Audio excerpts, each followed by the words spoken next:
Well, hello everybody and welcome to Lunch Break Live, real talk about obesity, food addiction, recovery, and what's really eating you.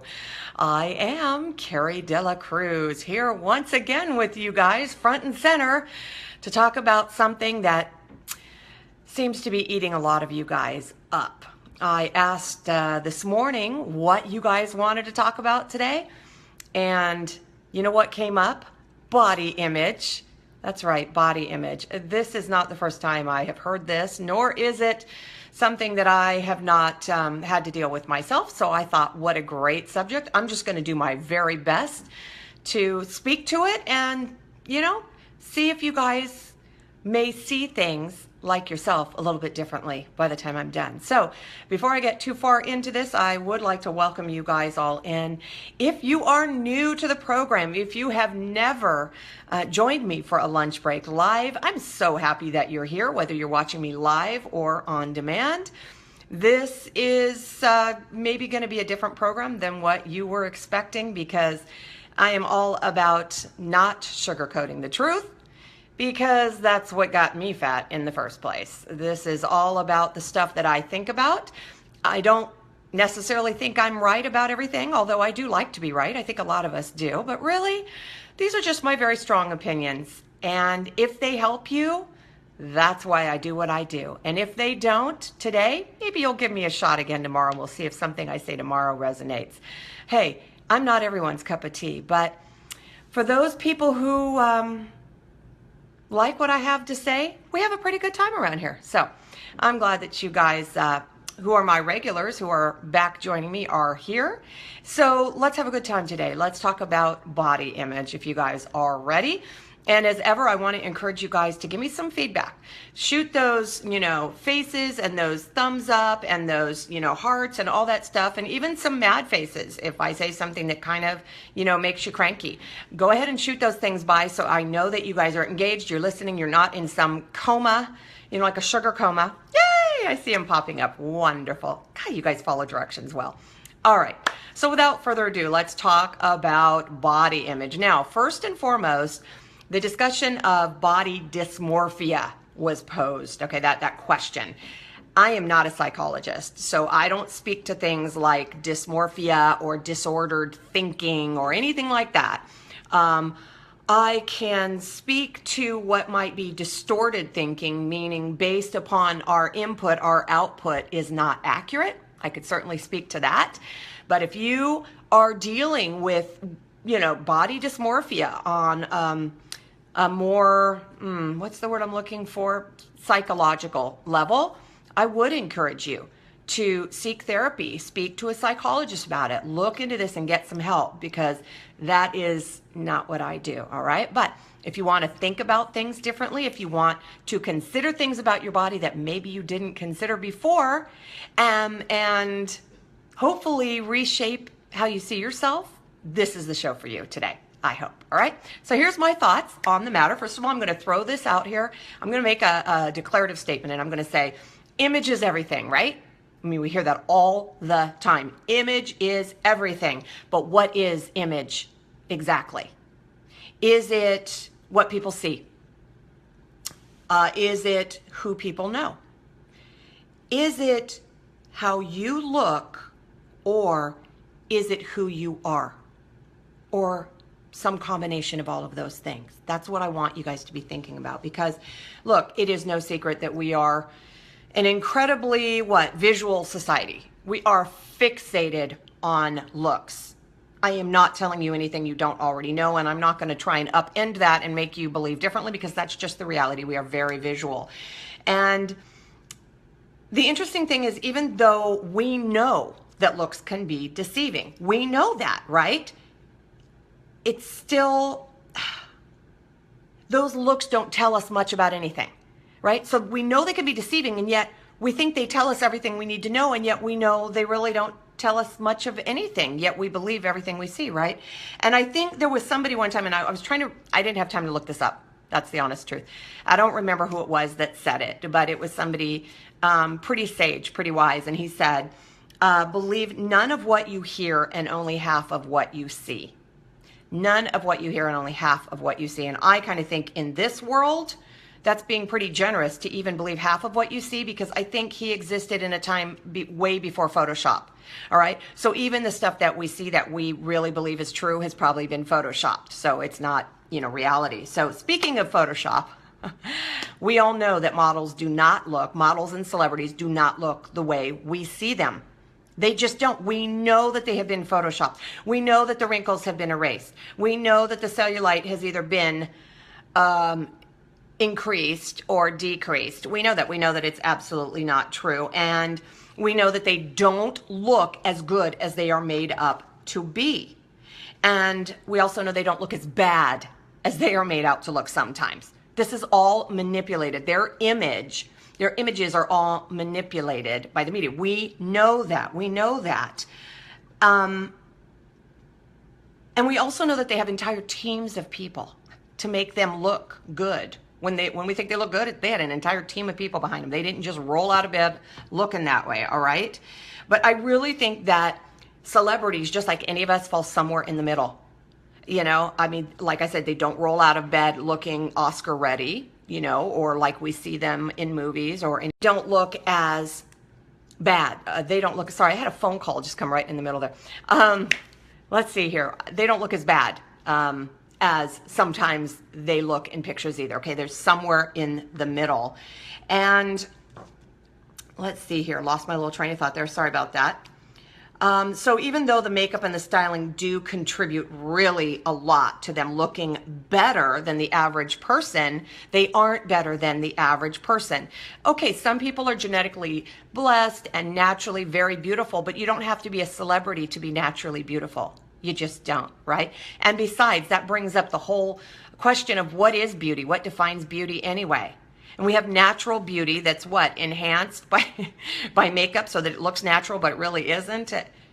Okay, so again, much like we talked about normalcy earlier in the week, this is opinion, isn't it? It's all about opinion. What defines beauty? What makes someone beautiful or attractive or anything else? And I have often wondered what it would be like to see myself on the cover of a magazine and not recognize myself and say, I don't look like that. What would that be like? To look at a magazine, let's say you're Angelina Jolie or you're Jennifer Aniston or you're anybody, and you look at the magazine and you're like, who is that? That doesn't look like me. Or, wow, that's a really great picture. I wonder who that is. I mean, can you imagine what that would do with your head to look and not recognize yourself? Well, it sounds to me like a lot of us do the same thing when we look in the mirror. We look in the mirror and we're like, who is that person looking back at me? I don't look like that. Who is that? And there's no photoshopping involved in the mirrors, although we do know that we have thin mirrors and fat mirrors in our lives. We know that. Come on now. We like the thin mirrors. We don't like the fat mirrors. Let's be honest. All right. But the point is, if image is absolutely everything and we base people's value on how they look, yet they don't even look like we think they look in real life, then what are we basing that opinion on? If it's not a real image, what are we basing it on? Made up stuff that somebody said mattered. Really, made up stuff that somebody said mattered. Now let's juxtapose all of that discussion about celebrities and models and famous people and beautiful people with teams of people to make them look fabulous. Let's juxtapose that with our own image. And let's talk about the fact that knowing that we are afflicted by morbid obesity, we don't look anything like the perfection we see in the magazines. We just don't, all right? We do not look like J-Lo, who probably doesn't look exactly like that either, all right? We know she works out really, really hard and looks pretty darn good. She works really hard for it, okay? Probably, I don't think she was ever morbidly obese, so she's not dealing with that extra skin that a lot of us are. But the point is, someone like that who has never dealt with morbid obesity, well, of course they're not going to look like us, right? We've dealt with morbid obesity, and that leaves scars. That is ravaging, that ravages the body, okay? It's not easy on the body. But here's where the thing, I think, the crux of it is, it's distorted.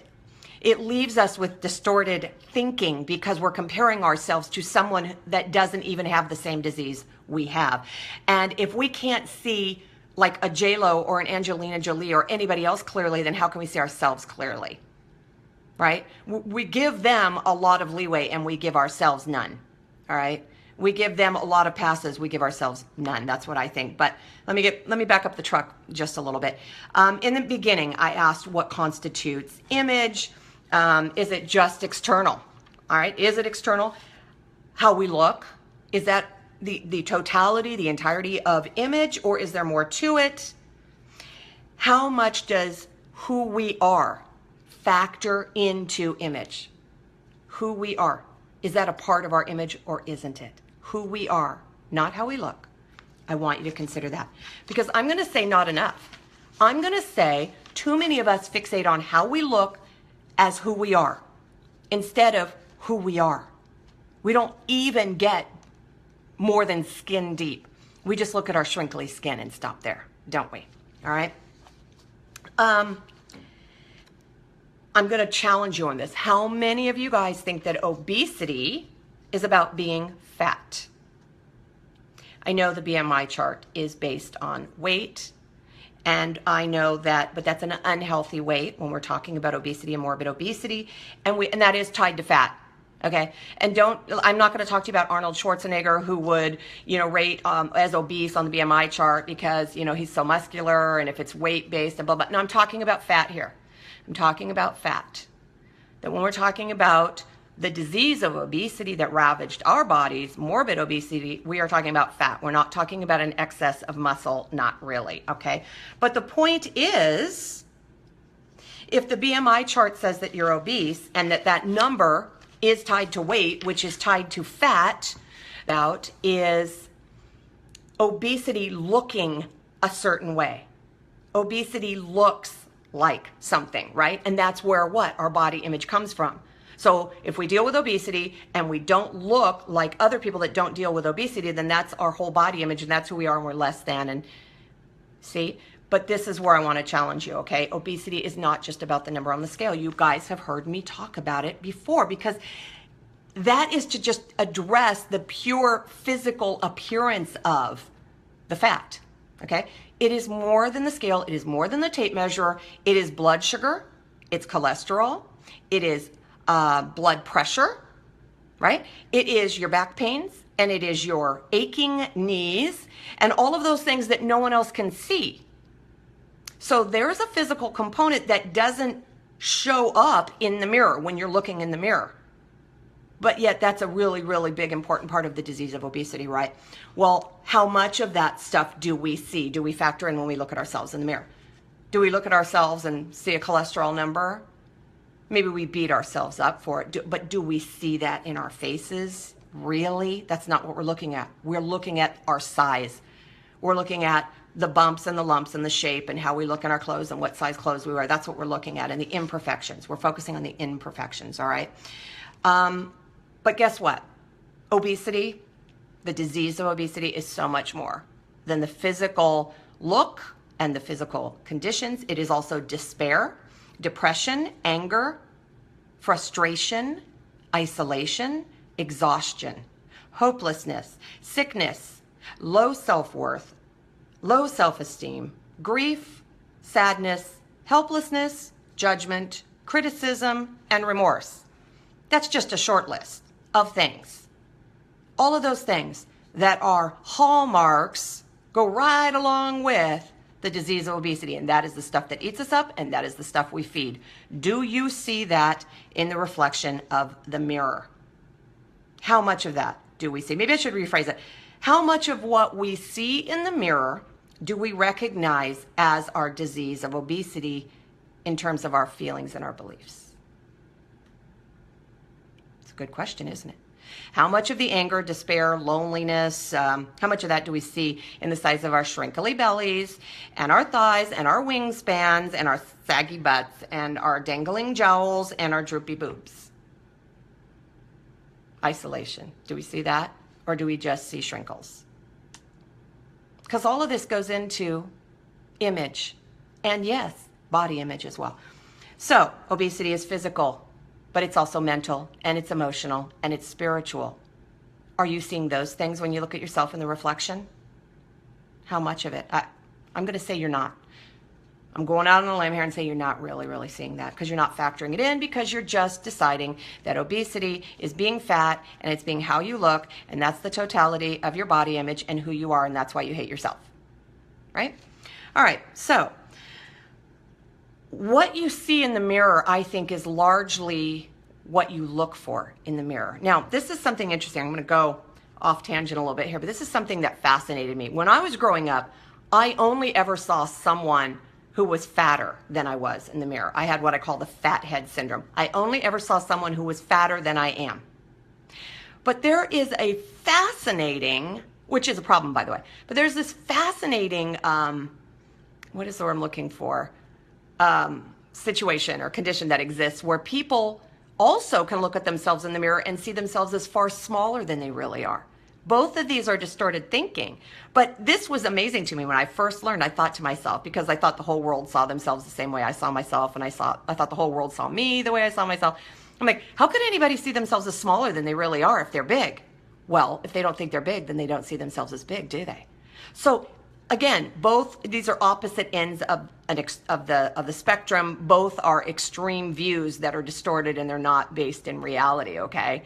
But I think sometimes not seeing ourselves as we really are is a protective measure for the things we don't like about ourselves, right? And it's real easy to peg it to a reflection in the mirror and something we see and decide that's what we don't like about ourselves, instead of all the stuff going on behind the scenes that has nothing to do with how we look, but everything to do with who we are. That's what I think. All right, so what do you look for when you look in the mirror? I think that's a really reasonable question to ask. Do you look for kind eyes? Do you look for someone with kind eyes when you're looking at yourself? Do you look for someone with a happy smile? Right? How about this? Do you look for arms that give great hugs? Oh my gosh, do you know good huggers? I know people who are amazing huggers. Do you look for arms that give great hugs? If you give great hugs, when you see your arms, do you see that? How about this? Do you look for legs that let you sit on the floor and play games? Like jacks or Barbies or whatever. If you like to get on the floor and roll around and play with the kids and the grandkids and the dogs and everything like that, do you see that, or do you just see flabby thighs? I mean, I can't see that for you, but I'm just saying what we look for is what we see, right? Maybe you just see the wrinkles, and maybe you see the body that does not look like the Photoshop cover of the magazine that isn't real anyway. Chances are pretty good that's what you guys are seeing, because that's what you're focusing on, and that's what you believe is body image, something that isn't even really true. And I think our image has got to involve more than our bodies. I do. I think we have to expand that self-image to include our character strengths, the things about us that make us us. Qualitatively, the things that make us up. Maybe we're tenacious and stubborn and don't give up. Maybe we're funny. Maybe we're sensitive. Maybe we are unbelievably courageous and fearless and strong. Maybe some of us maybe we like roller coasters. Maybe we don't. Maybe we are really artistic. Maybe we can sing really well. Maybe we're really great at math. Whatever it is, we got to look at those things, because those are part of who we are, our image, don't you think? I think we also have to look at how we use our bodies to do wonderful things. Now, I'm not being a Pollyanna here, okay? I'm not being one of those people that says, you know what, next time you're complaining about your legs, look around and say, well, at least I have 2 legs, because you know what, you have 2 legs, and somebody else may only have 1 leg. My brother, okay, he had his leg amputated below the knee, all right? But I can't compare myself to him. And I can't say, well, I should just be happy I have 2 legs because he only has 1. It doesn't compute to me at all. What I'm saying is, instead of looking at what someone else doesn't have to make myself feel better about what I do have, how about if I just look at what I'm capable of doing, what these legs are capable of doing now? That's really going to serve me a lot better than comparing myself to what someone else doesn't have to make myself feel better about what I do have. It just doesn't, you know, that may work for you guys, and I'm not going to be dismissive and say, okay, don't do that. But I'm just saying that's never really resonated with me. I've always had a problem with it and gone, well, that's stupid because I have 2 legs. Well, that's stupid because that's not me. That's just me. Anyway. All right. Okay. Again, opinion. This is my opinion. Very strong. All right. So, if all you focus on is your skin and your shape, then that is all that you will see. If you begin to focus on who you are as a person and what your body is capable of doing, you will begin to see yourself differently. I'm convinced of that. And let's be honest, okay? I am not telling you that you're ever going to wake up in the morning, well, certainly not every day, and just say, oh my gosh, I love everything that I see. I love every wrinkle and crinkle and shrinkle. And oh, isn't that fabulous the way that skin droops behind my knees and how when I bend over, it looks like little rivulets of water dripping down the back of my thighs. That is so sexy. I cannot wait to put a pair of shorts on it. No, I'm not saying that, okay? Some days are rough when I look in the mirror. Some days are rough when I look in the mirror and I'm like, when did this happen? Well, when I turned 50, that's when this happened. All right, fine. What can I do about it? I could just do my best because I certainly cannot turn back time. All right. So there are days where I just look in the mirror and I just go, okay, oh well, oh well. This is where we are. This is okay. You know what? I'm treating morbid obesity really hard on my body, and that's going to leave a mark. That's going to leave a scar. It doesn't look so great. Fortunately, I do not come to work naked. You know, my coworkers do not see me naked. My husband does, and he loves me. But guess what? Guess what? My husband does not have a perfect body either, and yet I adore him. I love him, and I think he is the sexiest man alive. And yet, I could probably sit there and pick him apart just as readily as I pick myself apart, and yet it does not diminish my love for him in any way. And that brings up the next point. How do people see us? And how do we see other people? Do we see other people the way they might look at themselves in the mirror? Not my husband, by the way, he thinks he's perfect. But I'm just talking about the people that don't think they are perfect. You know, do we see them differently? Do we see the people we love the way they see themselves? As a bunch of shrinkles, a bag of shrinkles? Or do we look at them and say, I love them because they give great hugs and they can sing really well and they make me laugh and I just love them. When they look at us, the people that love us, the people that matter, do they say, oh, she's nothing but a bag of shrinkles? Or do they say, I love her. She is so funny. She makes me laugh until I can't breathe. And then I pass out because I'm snorting. And right? That's what my best friend would say about me. She wouldn't say, yeah, she's got those horrific wrinkles or something. And I know my mom will go, why do you point to your wrinkles? Because it's an issue. It just is a thing. It's not going to stop my day. I'm not going to say I'm less than because I have wrinkles. That's just a reality. But I'm saying they're there. Okay, I'm not less of a person because they're there. They're just there. All right, you see, I deal with it. I accept it. It's a reality of who I am. All right, so maybe the goal is to begin to see ourselves as others see us and as we see others whom we love, which is a more balanced approach, isn't it? You know, because we don't see others as being perfect. Hopefully not. We see them for their flaws and all and say, but I love them. All right? It's not a quick fix. I'm just not going to tell you that it's easy. I'm not going to tell you that sometimes our vision of ourselves is not distorted or damaged. I'm not going to say that. And when we look at bodies with really, really dramatically hanging skin, which many of us are left with, I was not. You know, I was not impeded to the same degree that many, many people in our community are, with skin that absolutely limits them. It gets in the way, and it is a constant reminder of where they were. And they look at it and they say, damn it, I worked so hard to lose weight and I'm stuck with this and I can never get rid of this. And sure, some people will cut it off and there will be a scar, but there will always be some reminder somewhere that says, damn it, I'm not J-Lo. I will never be better than this. And it's all because obesity, it's a constant reminder. I get it. I can't make that feel better for you. I can't make that go away. What I can hope for you is that you will balance that out as only a part of who you are as a person and recognize that that body that's imperfect got you where you are. This imperfect body of mine got me to surgery day to have weight loss surgery and lose weight. And that took a lot of courage and a tremendous amount of strength. Sometimes when I carry heavy bags of groceries now and I realize, oh my gosh, I was carrying 160 pounds of groceries every day up every stair. No wonder I hurt so bad. That is something I would love to forget. But that body was strong enough to get me where I am today. And it is a part of who I am.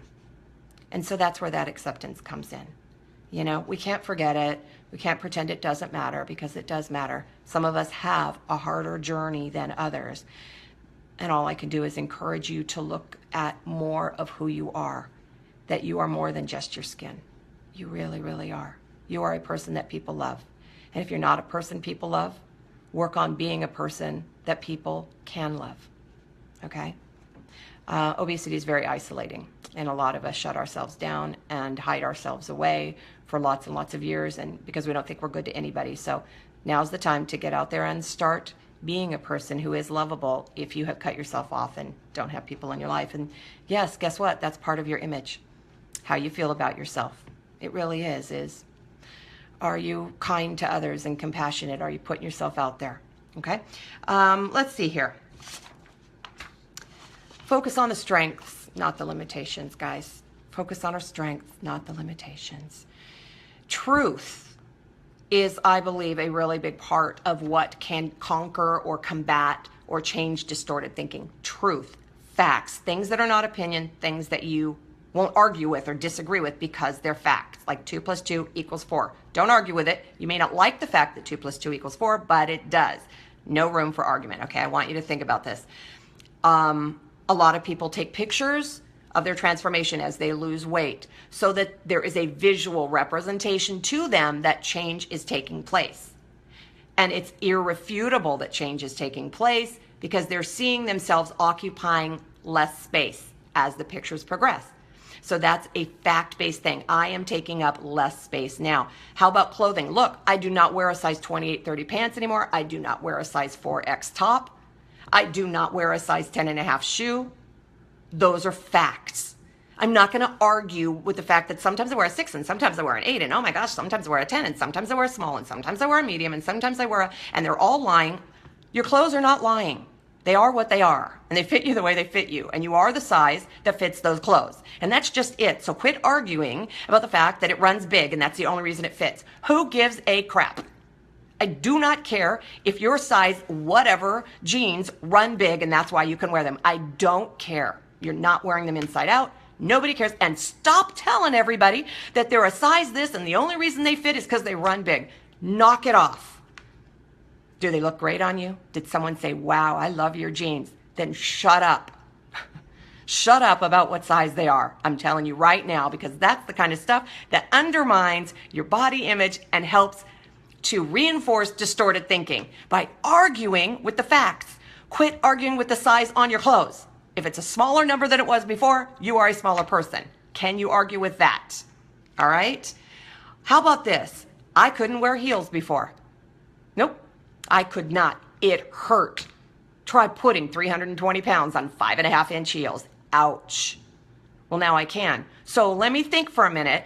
If I couldn't wear them when I weighed 320 pounds, I must be lighter now if I can wear them. Can't argue with that, can I?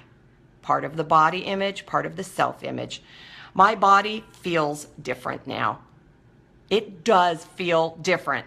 When there is less of me getting in the way, when my thighs are not clapping when I'm walking and rubbing against each other, when I can wear corduroy pants and they do not make noises so I get kicked out of quiet places, that is factual. Factual. But you have to look for the truths and you have to look for the facts, all right? My body can fit into places and things that it never did before. I can do things that I never could before. I cannot argue that the reflection in the mirror, I cannot argue with that reflection in the mirror when I say, but I must look different, I must be different, I cannot be the same size I was before because I am now able to do things I was never able to do before, and I am fitting into things and places that I never did before. So therefore, it is time for me to adjust what I'm seeing in the mirror to accept some facts that I cannot argue with. Not opinion, facts, okay? Let's see here. Expand your body image to include more than just what it looks like. Start by acknowledging the realities and the facts of what your body can do, where you can fit now, and where you can go. And in doing these things, I'm pretty sure your image, how you see yourself, whether you're looking in a mirror or not, is going to change. So that is my very unbelievably long-winded take, almost a half an hour, on a very tough subject. And obviously there will be more discussion about this, and this is not the be-all to end-all. I don't have all the answers. These are just my thoughts on it. And I would encourage you to begin to think differently so that you can see differently. And as always, this is about a balanced approach, a balanced perspective, all right? It's not about being artificial or fake or pretending that something isn't what it is. It's about accepting it as it is and not making it worse than it is. Just accept the facts, guys, and I think your image will start to change. No time to look down at what you guys are talking about, but I am really grateful that you are here as ever. And if you're new to the show, they don't always run this long, but I do hope you'll come back and join me again. Thank you so much for sharing. You guys are really picking up the pace. Keep it going, keep sharing. This takes a lot of courage, which is why I'm going to remind you all to have that courage. Seek the peace, embrace the joy, and above all, live your recovery in an amazing body that can begin to do more and more things, including give really great hugs. Remember, you cannot stop feeding what's eating you if you don't know what's eating you. I will see you guys tomorrow. Take care. Bye.